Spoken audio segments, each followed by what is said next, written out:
Linguagem e pensamento no interacionismo piagetiano. Na aula de hoje, apresentaremos uma das teorias sobre o desenvolvimento da inteligência humana mais conhecida no cenário educacional brasileiro, o cognitivismo construtivista do biólogo suíço Jean Piaget. Também conhecida como o interacionismo piagetiano. Nosso interesse não é pela teoria em si, como explicação para o desenvolvimento mental, mas pelo conceito de interação pressuposto nas elaborações do biólogo, bem como pelo modo como ele concebe o processo de aquisição da linguagem. Nosso percurso será o seguinte: no primeiro momento abordaremos a concepção de desenvolvimento mental de Piaget, para depois tratarmos do modo como ele concebe o processo de aquisição da linguagem. Faremos esse percurso sempre procurando esclarecer qual é a concepção de interação pressuposta na teorização piagetiana. O desenvolvimento mental do ser humano. Jean Piaget, em um estudo intitulado O Desenvolvimento Mental da Criança, um texto publicado no livro 6 Estudos de Psicologia, do mesmo autor, afirma que o desenvolvimento mental do ser humano começa quando ele nasce e termina na idade adulta, e que esse desenvolvimento é comparável ao crescimento orgânico. Como este, orienta-se essencialmente para o equilíbrio. Da mesma maneira que um corpo está em evolução até atingir um nível relativamente estável, caracterizado pela conclusão do crescimento e pela maturidade dos órgãos, também a vida mental pode ser concebida como evoluindo na direção de uma forma de equilíbrio final, representada pelo espírito adulto. O desenvolvimento, portanto, é uma equilibração progressiva, uma passagem contínua de um estado de menor equilíbrio para um estado de equilíbrio superior. Essas passagens contínuas de um estado de menor equilíbrio para um de maior equilíbrio configuram o que Piaget chamou de estágios ou períodos de desenvolvimento, que se referem às formas diferentes e sucessivas de organização da atividade mental. Nesse sentido, o desenvolvimento mental é uma construção contínua, comparável à edificação de um grande prédio, que à medida que se acrescenta algo, vai se tornando mais sólido. Os 6 estágios do desenvolvimento mental. Piaget divide em 6 os estágios que marcam o aparecimento de estruturas mentais sucessivamente construídas. Quais são esses estágios? Primeiro, o estágio dos reflexos ou mecanismos hereditários, assim como também das primeiras tendências instintivas, como aquelas, por exemplo, relacionadas à nutrição, e das primeiras emoções. Nós estamos aqui hoje, temos uma convidada especial para nossa aula, a fonoaudióloga Liliana Guimarães. Liliana é fonoaudióloga clínica, professora e pesquisadora da Universidade de Franca, é especialista em linguagem, motricidade orofacial e didática para o ensino superior. E é mestre em promoção de saúde. Eu quero agradecer a sua presença, a sua contribuição para a nossa aula. E ela vai falar um pouquinho para nós hoje a respeito desses 6 estágios de que trataremos na aula de hoje, né? Sobre o desenvolvimento da inteligência de acordo com Piaget. Liliana, com relação ao estágio dos reflexos, o que você pode falar para nós, para nos ajudar a entender melhor de que maneira se dá o desenvolvimento infantil nesse estágio? Então, esse primeiro estágio, ele é observado os reflexos que a criança vem ao mundo. Então, a criança nasce com uma série de reflexos que possibilitam ela se alimentar e sobreviver. Então, por exemplo, nós temos o reflexo de sucção, que é quando ela usa na amamentação, tem reflexo de deglutição, tem uma série de reflexos inclusive o reflexo de Moro. Por que eu estou citando o Moro? Alguns reflexos, depois de algum tempo, eles se tornam funções. A criança tem o controle na hora que ela quer sugar, por exemplo. A sucção, ela sai de um reflexo e vira uma função. Então, nós temos autonomia de sugar ou não o que nós queremos. O reflexo de Moro é um dos reflexos que ele não desaparece ao longo da vida inteira. Ele se atenua, mas ele não desaparece. O que é esse reflexo? É o susto. Então, quando a gente se assusta, a gente leva os braços na frente do corpo para proteção. Então, esse é um dos reflexos que vão permanecer até o resto da vida. Também nessa fase, Piaget descreve que aparecem as primeiras adaptações adquiridas e a reação circular primária. O que é isso? O que é a reação circular primária? É um comportamento reflexivo, ou seja, baseado em repetições, como abrir e fechar os dedinhos. Então, a criança fica se observando nessa fase. Hábitos motores e as primeiras percepções organizadas. O segundo estágio é o estágio dos primeiros hábitos motores e das primeiras percepções organizadas, como também dos primeiros sentimentos diferenciados. Com relação a esse segundo estágio, o que caracteriza, o que mais evidentemente aparece como característica dessa fase no desenvolvimento cognitivo da criança? Bom, esse estágio especificamente, ele começa mais ou menos aos 4 meses e vai até 1 ano de idade. Uma das características é o aparecimento das reações circulares secundárias, que seria a repetição de movimentos para reproduzir consequências, como, por exemplo, chutar com o pezinho um objeto pendurado, ou então bater a mãozinha num mobile para começar, para fazer barulho. Então, a criança começa a perceber que, a partir do momento que ela bate a mão, o objeto faz barulho, o mobile faz barulho, e que ela repete esse movimento e esse bater também produz barulho, ela vai formando mentalmente esquemas. Nesse caso desse exemplo, o esquema bater, tá? Então, quando ela bate, produz barulho. Ela bate, produz barulho. Além disso, nessa fase também tem uma coordenação desses esquemas que ela foi formando no início desse período. Então, por exemplo, ela vai ter o esquema do bater, do abrir a mão, do fechar a mão. Então, ela vai coordenando esses esquemas para aplicar em outras situações. Como exemplo disso, nós temos um objeto que está escondido atrás de outro objeto, então ela não desiste mais de procurar esse objeto. Então, ela vai e tenta pegar esse objeto mesmo escondido atrás de outro. Também é uma fase que lá pelos 7 meses, 8 meses, toda mãe começa a dar papinha naquelas cadeirinhas e sempre a gente põe um brinquedo para distrair a criança, para ver se come melhor, né? Então, é a fase em que a criança está lá comendo, mas ela está brincando, ela não precisa nem estar comendo, mas ela brinca com os objetos, de repente ela pega um objeto e faz assim e solta no chão. Aí ela pega outro objeto, solta no chão. Aí a mãe vai lá, cata o objeto, às vezes dá até bronca, né? Para de jogar, pelo amor de Deus, é aqui, você não quer mais? Então vou pegar outro.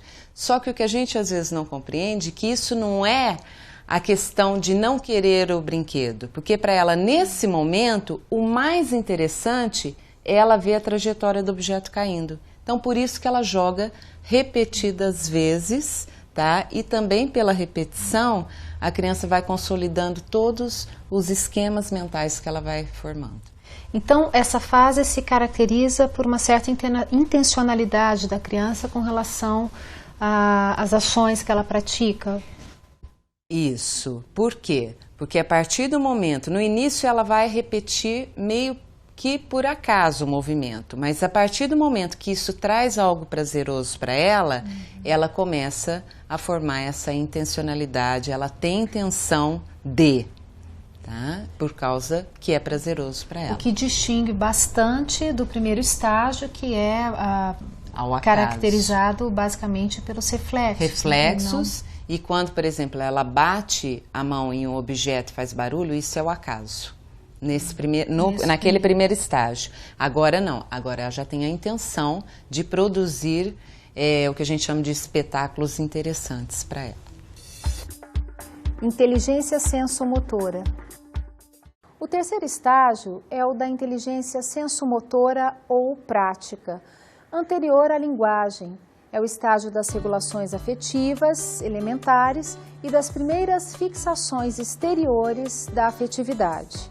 O que caracteriza este terceiro estágio? A característica principal é o início das reações circulares terciárias e descoberta de novos meios para experimentação. Então, todos aqueles esquemas que a criança formou no estágio anterior, agora ela começa a arrumar maneiras diferentes para atingir um mesmo meio. Então, por exemplo, se antes ela queria pegar um objeto que estava mais afastado, o que ela podia fazer? Ela ou ia engatinhando, porque nessa fase, que é depois de um ano, provavelmente ela pode até ir andando, tá? Mas vamos supor que ela está sentadinha, ela pode engatinhar e pegar. É o que ela faria no estágio anterior. Agora, se esse objeto, por um acaso, estiver sobre um pano, ela simplesmente puxa esse pano para que esse objeto venha até ela. Então, na verdade, nessa fase, a invenção, a criança inventa novas formas de chegar ao mesmo objetivo que ela queria antes. Então, se antes ela ia direto, agora ela começa mentalmente a fazer outras opções. Porque no final dessa fase, próxima aos 2 anos de idade, há sinais de um sistema de representação interno na criança. Ela simboliza mentalmente o problema, tá? E depois ela tenta solucionar esse problema. Além disso, ela imita gesto, ela imita expressões faciais na presença do modelo. Então, na verdade, isso é o final desse período e que começa já a fase de transição para o período pré-operatório, que é o próximo período descrito pelo Piaget. E esses 3 estágios, esses 3 primeiros estágios que nós vimos, ele, na verdade, em outras classificações, feitas inclusive pelo próprio Piaget, essas 3 fases aparecem agrupadas numa só, né? Que é chamada de ou período de lactância, ou então período sensomotor. Sensomotor ou sensório-motor. Inclusive, aqui nós dividimos em 3 períodos por causa do texto que nós tomamos como base. Mas, normalmente, ela também pode aparecer dividida em 6 fases. Então, é um período que pode aparecer em 6 fases, ou então, como nós pegamos na base, por base esse texto do Piaget especificamente, então, aparece em 3 estágios. 3 estágios. Tá? O que não é de maneira alguma incoerente, porque há um processo de desenvolvimento da inteligência que é descrito e explicado em qualquer uma dessas classificações. Independentemente da classificação, todos seguem a mesma linha de raciocínio e a mesma ideologia. Segunda parte da primeira infância. O quarto estágio, que vai dos 2 aos 7 anos de idade, é reconhecido como a segunda parte da primeira infância, período em que se dá o desenvolvimento das funções simbólicas e, portanto, do pensamento e da linguagem. Esse é o estágio da inteligência intuitiva, dos sentimentos interindividuais espontâneos e das relações sociais de submissão ao adulto. Com relação a esse quarto estágio, que é o início daquilo que o Piaget chama de segunda infância, não é? O que você pode apresentar para a gente de características mais fundamentais desse período, chamado também de período pré-operatório? Então, o período pré-operatório, ele se subdivide em 2 estágios do pensamento. Então, seria o pensamento pré-conceptual e do pensamento intuitivo. Nesse pensamento, nessa fase do pensamento pré-conceptual, tem domínio de um pensamento mágico. Tá? Para a criança, os desejos dela podem se tornar realidade e também tem as seguintes características. A primeira delas é o animismo, que a gente chama de animismo. O que é isso? É quando a criança dá características humanas a seres inanimados. Então, um exemplo disso é quando ela fala assim, nossa, tadinha da Florzinha, tá? A Florzinha tá triste porque eu não dei água para ela. Então, ela dá características humanas, tá? Que seria a tristeza, para um objeto inanimado. Depois, nós temos o realismo. E, na verdade, a realidade é construída pela própria criança. Se na fase anterior, na característica anterior, que é o animismo, ela dá vida às coisas, no realismo ela dá corpo a essas coisas. Então, por exemplo, é a fase do terror que as crianças têm à noite. Então elas falam assim, mãe, acende a luz, porque o monstro está ali no armário. Fecha o armário, entendeu? Porque senão o monstro vai sair do armário. Na verdade, na cabeça dela, ela realmente acredita, vira realidade, que esse monstro vai sair do armário e vai vir pegá-la. Uma outra característica dessa fase seria o finalismo. E existe uma relação entre o finalismo e a causalidade. Qual que é a diferença? Nessa fase, a criança vê tudo e explica todos os fenômenos de acordo com o ponto de vista dela. Então, é o ponto de vista egocêntrico, onde ela vê, ela dá explicação para o mundo, aliás, a partir do próprio ponto de vista. Uma outra característica seria o artificialismo. E o que é esse artificialismo?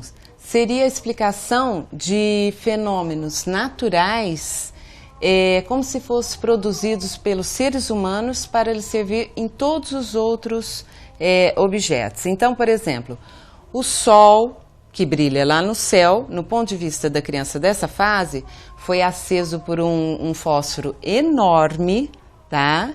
E que serve para brilhar para mim, ou então para me iluminar.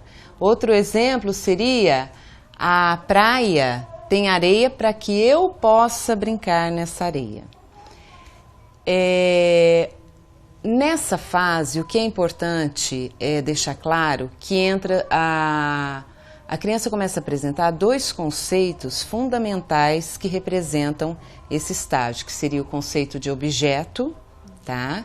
Então, ela começa a ver o objeto separado de si mesma, que no período anterior, naquele que nós chamamos de senso motor ou de lactância ou sensório motor, o objeto era praticamente uma extensão dela mesma. Nessa fase, ela já começa a ver os objetos como sendo uma outra coisa, que não é continuidade do seu próprio corpo. E também a questão da permanência do objeto, tá? Que ela começa a ver que os objetos, o fato deles não estarem presentes na frente dela, não significa que eles deixam de aparecer, tá? Então, isso é característico do início dessa fase. Essa fase que é fundamental para a aquisição de linguagem. Isso. Agora, o pré-operatório tem a segunda fase que a gente chama, tá? Que praticamente vai de 4 a 7 anos, e que as características a gente pode citar como, por exemplo, o pensamento intuitivo. Então, essa segunda fase, ela é chamada de pensamento intuitivo. A outra anterior era chamada de pré-conceptual. Agora é chamado de pensamento intuitivo, surge a partir dos 4 anos e permite que a criança resolva nessa fase alguns determinados problemas. Porém, mesmo usando toda a capacidade mental dela, esse raciocínio não é reversível, ou seja, ela pensa no caminhar de acordo com as ideias dela, mas se você perguntar para ela qual foi o ponto de partida, ela já não sabe. Ela não sabe fazer o raciocínio de volta. Então, ela está sujeita nessa fase às configurações perceptivas sem compreender ainda a diferença entre a transformação real e aparente. Então, é o famoso caso das bolinhas do Piaget, tá?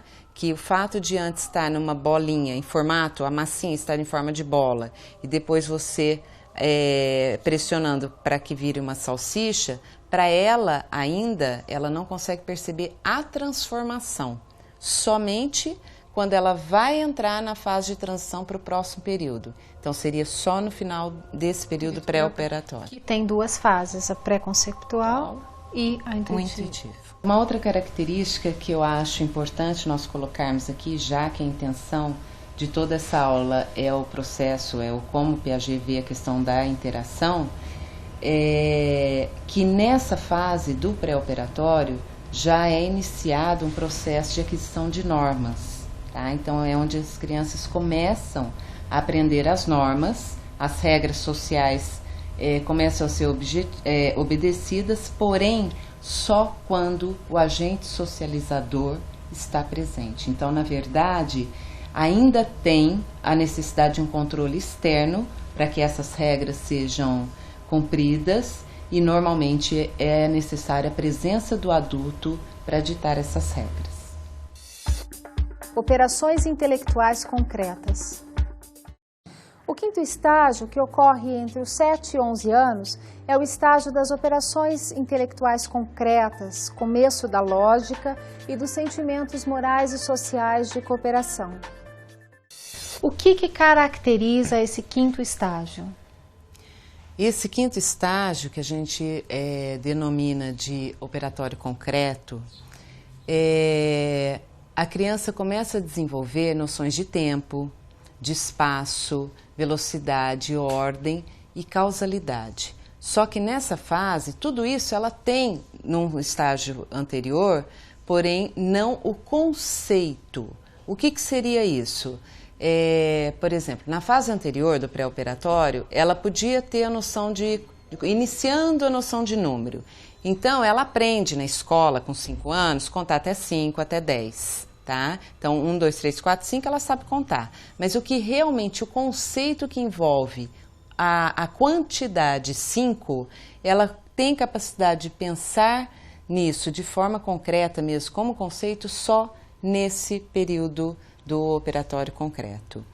Ela começa também a relacionar diferentes aspectos e ela abstrai dados para a própria formação dela, desenvolvimento dela, esses dados da realidade. Então, o que ela vê de forma concreta, ela consegue abstrair e, com isso, ao desenvolvimento cognitivo. Apesar dela não se limitar mais a uma representação imediata, por exemplo, até no pré-operatório, tudo que você tenta explicar ou mostra para a criança, ela necessita de uma representação concreta ali, ao vivo, tá? Nessa fase, ela já é capaz de abstrair mais, mas ela ainda precisa do concreto para isso se tornar efetivo. Um exemplo disso conta de matemática, tá? 2 mais 2 igual a 4. Você consegue ensinar isso para uma criança depois dos 7 anos? Consegue, a gente sempre conseguiu, tá? E agora, o que facilitaria, tá, esse aprendizado? Se ela tivesse um material concreto ali de 2 tampinhas, mais 2 tampinhas, que soma e dá 4. Com isso, ela poderia fazer todas as operações matemáticas. Tá? Então, ela tem a formação do conceito, mas ainda vinculada a uma realidade mais concreta, para ela poder constituir e formar esse conceito. Isso. Ou em relação à organização social dessa fase, é comum a formação de grupos, né? Então, a gente fala que as crianças começam a andar com mais crianças, né? Em grupos mesmo, e elas podem até participar de grupos maiores, e elas podem ser ou o chefe, elas admitem ser o chefe, que para elas a maioria gosta, ou então, caso ela não seja esse chefe, ela admite outra pessoa chefiando. Então, você vê que por aí a questão das regras, ela já consegue captar isso de uma forma mais efetiva.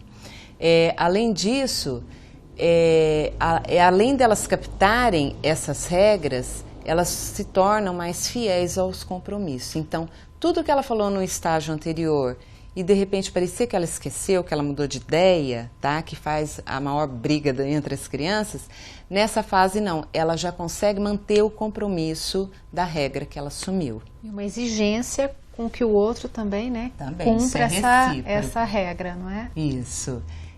Nessa fase, elas também começam a estabelecer os laços sociais e afetivos, e elas constroem seus conhecimentos na interação com essas outras crianças da mesma faixa etária, normalmente. Só que além dessas crianças, também há um relacionamento social mais próximo com os próprios adultos, em que ela tem maior contato, maior convívio. Um importante conceito dessa fase do operatório concreto é o desenvolvimento da reversibilidade. Lembra que eu citei que no estágio anterior ela não conseguia fazer a volta do raciocínio dela? Então a reversibilidade, ela entra nesse estágio do operatório concreto como a característica mais importante deste período, tá? Então, na verdade, o que a gente chama de reversibilidade? É o ir e o vir do pensamento. Então, ela consegue ver um resultado e consegue pensar em todas as transformações que esse objeto sofreu para chegar naquela situação. Então, voltando ao exemplo que eu dei lá atrás, da bolinha de massa que o Piaget cita como prova clássica dele, agora ela consegue perceber que a bolinha de massa que você fez assim, ela virou uma salsicha, uma cobrinha, você não introduziu, ela mudou de forma, mas ela continua sendo a mesma quantidade, digamos assim. E nessa fase também, a criança aos poucos, ela vai adquirindo esse conceito não só de quantidade, mas de massa, de volume. Então, todos esses conceitos a criança vai adquirir ao longo do período operatório concreto. Operações intelectuais abstratas. Por fim, o sexto estágio ocorre na adolescência, caracterizando-se como o estágio das operações intelectuais abstratas, da formação da personalidade e da inserção afetiva e intelectual na sociedade dos adultos. Com relação a esse último estágio de desenvolvimento cognitivo, segundo Piaget, quais são as características mais relevantes, mais caracterizadoras desse período? Nessa fase, nesse estágio, a criança já quase não é mais criança, né? Ela é um adolescente, porque o estágio anterior, Piaget fala que vai até 11, 12 anos, dependendo da criança, da própria criança, e essa fase seria o último estágio do desenvolvimento cognitivo, segundo a teoria dele. Há uma ampliação nesse estágio das capacidades conquistadas na fase anterior. Então, durante o operatório concreto, a criança adquiriu vários conceitos, tá? A inteligência dela houve um desenvolvimento muito grande, e nessa fase ela vai concretizar, só que ao invés daquela coisa do concreto, do imediato que ela precisava, agora ela já é capaz de fazer hipóteses mentais. Por isso que a gente chama também esse estágio hipotético dedutivo, tá? Porque ela é capaz de formar os esquemas conceituais dela, abstratos também, e executar através deles operações mentais dentro de uma lógica, tá? Criando hipóteses e fazendo deduções. Com isso, o que a criança começa a fazer? Ela entra na perfeita fase da pré-adolescência, que caracteriza que é a fase da crítica. Porque nessa fase, ela já tem capacidade de criticar sistemas sociais, ela propõe novos códigos de comportamento, de conduta, ela discute valores morais da própria sociedade, da família, do círculo familiar dela, e além de construir os seus próprios conceitos, seus próprios valores. Então, ela vai, a partir desse momento do estágio hipotético dedutivo, ela vai criando uma autonomia. Entrando, então, numa fase, né, que vai caracterizar a idade adulta, não é? Isso. E, de acordo com o Piaget, quando o adolescente atinge essa fase do hipotético dedutivo, na verdade, ele já está na sua forma final do equilíbrio, tá? Aquele processo de equilibração que o Piaget fala que é através dele que a criança se desenvolve em termos mentais, nessa fase ele já está com a sua forma final. Ou seja, ele consegue alcançar o padrão intelectual que ele vai ter até a vida adulta. Porém, isso não quer dizer que tem uma estagnação das funções, ele continua se desenvolvendo, mas esse desenvolvimento vai ser de forma predominante, ele vai usar de forma predominante toda a forma de raciocínio utilizada pelo adulto. Todo o desenvolvimento posterior a essa fase, ao início dessa fase, vai ser, na verdade, uma ampliação de conhecimentos que ele vai ter. Não na forma com que ele vai conhecer, mas é uma ampliação da quantidade e profundidade desse conhecimento. Porque a estrutura mental já está pronta. Então, ele não vai mudar a nova forma desse funcionamento mental. Na verdade, ele vai aprofundar e estender os conhecimentos utilizando esse esquema que ele já tem de funcionamento mental. Liliana, eu quero te agradecer a sua disponibilidade e a sua contribuição para essa nossa aula. Muito obrigada. Foi um prazer. Cada um dos estágios passados corresponde a um nível necessário para o desenvolvimento de estágios posteriores, como ocorre na edificação de um prédio. Cada um desses estágios equivale a uma forma particular de equilíbrio que será modificada pelos estágios de desenvolvimento subsequentes. Será, pois, a partir da superação de cada estágio que ocorrerá a evolução mental, compreendida por Piaget como uma equilibração sempre mais completa. Nesse processo de evolução mental, é importante perceber que, apesar da diferenciação existente entre cada um dos estágios, todos eles possuem funções constantes e comuns. Em todos os níveis, a ação da criança ou adolescente sobre o ambiente supõe sempre um interesse que a desencadeia, podendo se tratar de uma necessidade fisiológica, afetiva ou intelectual. Temos, portanto, aqui a questão central que nos permite apresentar o conceito de interação, que embasa a proposta piagetiana. A interação se dá, para Piaget, entre o organismo e o ambiente. O resultado dessa interação será o desenvolvimento da inteligência geral do indivíduo, que se dá pela superação de estágios. Nessa perspectiva, a aquisição da linguagem, sendo parte desse desenvolvimento, para que ela ocorra, exige que o indivíduo, além de ter superado o período sensomotor, que são os 3 primeiros estágios de desenvolvimento que apresentamos, também interaja com o ambiente, por meio de uma ação sobre ele. A gênese do pensamento e da linguagem. Vamos conhecer, em linhas gerais, a maneira como Piaget concebe, do ponto de vista da formação da inteligência na criança, a aquisição da linguagem. Piaget afirma que uma criança de 2, 3 anos é capaz de evocar situações não presentes nos limites do seu campo perceptivo. Isso ocorre porque no 4º estágio, que vai de 2 a 7 anos, se dá o desenvolvimento das funções simbólicas, que se explicam pela formação das representações. As funções simbólicas englobam o sistema de signos verbais e o símbolo. Vejamos mais de perto no que consistem essas funções simbólicas. As funções simbólicas, formação das representações. De acordo com Piaget, a linguagem é constituída por um sistema de signos cujos significantes são arbitrários, no sentido de convencionalmente estabelecidos pelo grupo social.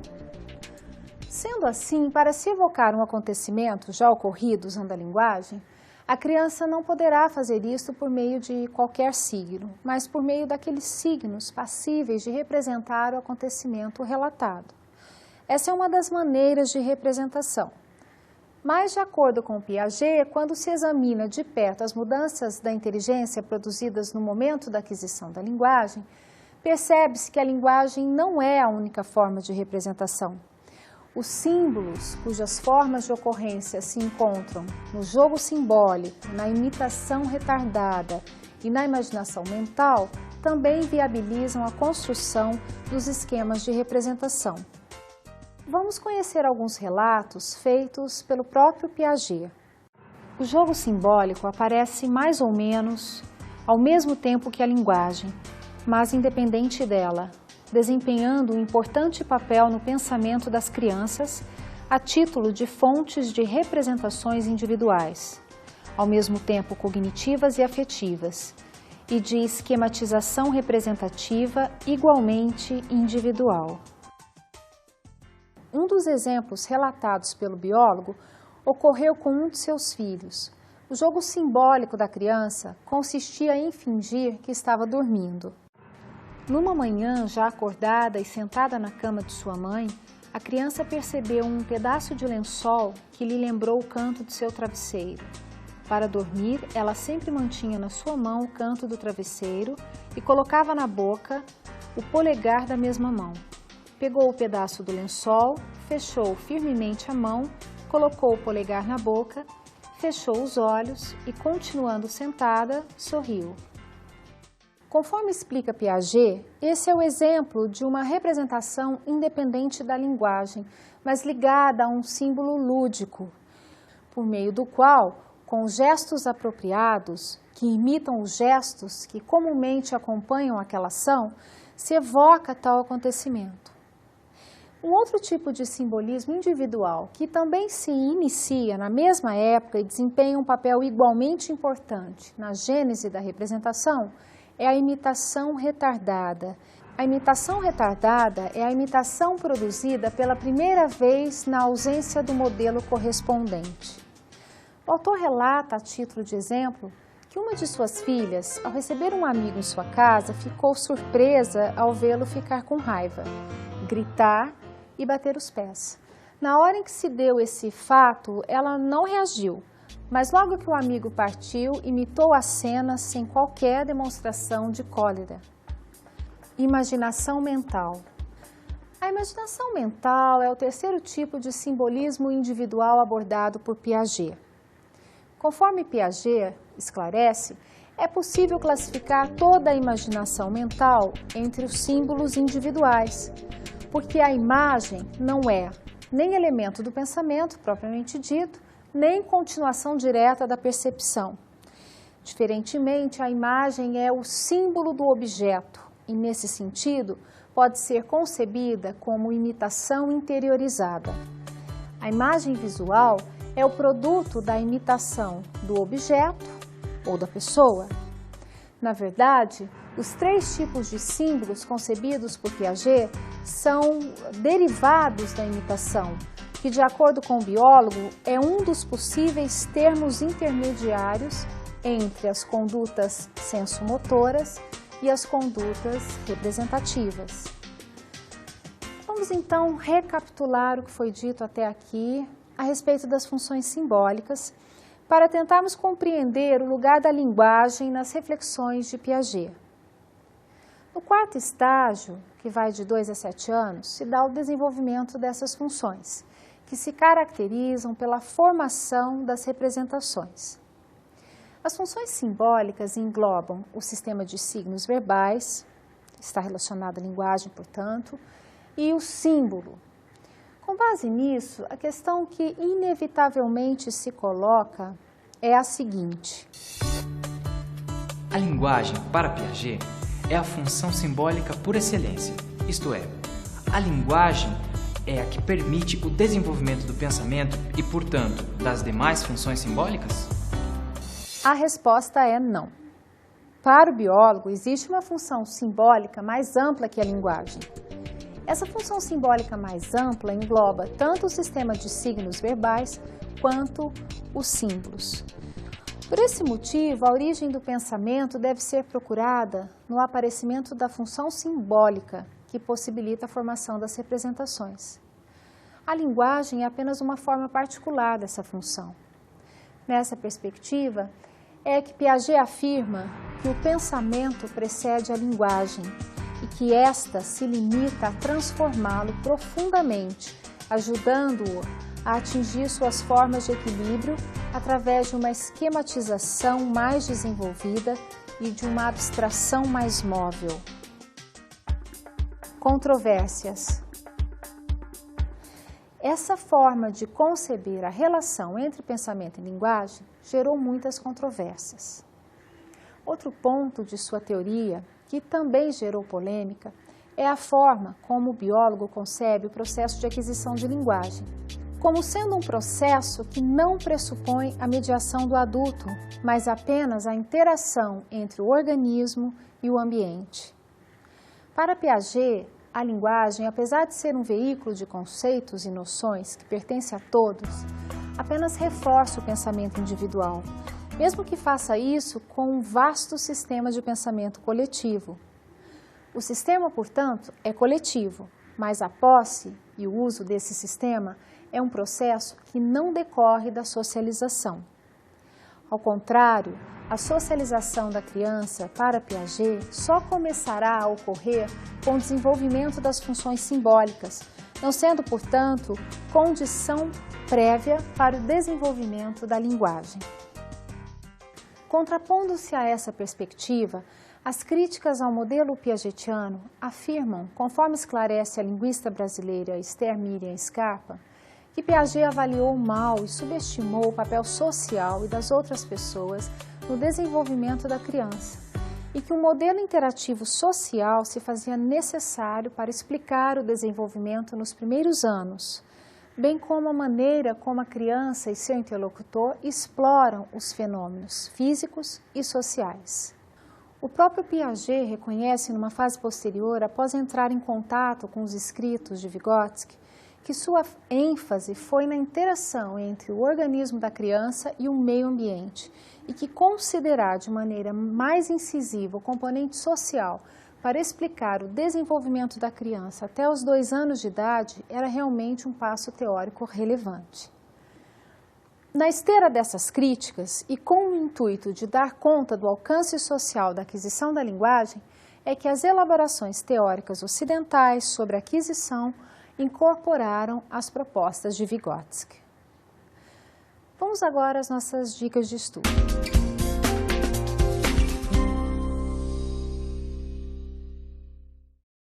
Para aprofundar no estudo das questões abordadas na aula de hoje, eu indico para vocês a leitura de 2 textos do Piaget que estão num livro intitulado 6 Estudos de Psicologia. 2 textos serão bastante interessantes para vocês compreenderem melhor tudo que nós falamos aqui. Um deles se intitula O Desenvolvimento Mental da Criança. Neste texto, o Piaget tratará de maneira mais aprofundada do que vimos aqui, dos 6 estágios de desenvolvimento da criança. O segundo texto, A Linguagem e o Pensamento do Ponto de Vista Genético, é bastante interessante para que vocês possam entrar em contato de maneira mais aprofundada com o que o Piaget concebe em termos de desenvolvimento dessas 2 questões, desses 2 fenômenos, o pensamento e a linguagem. Em que maneira o desenvolvimento desses 2 fenômenos estão relacionados. Bons estudos!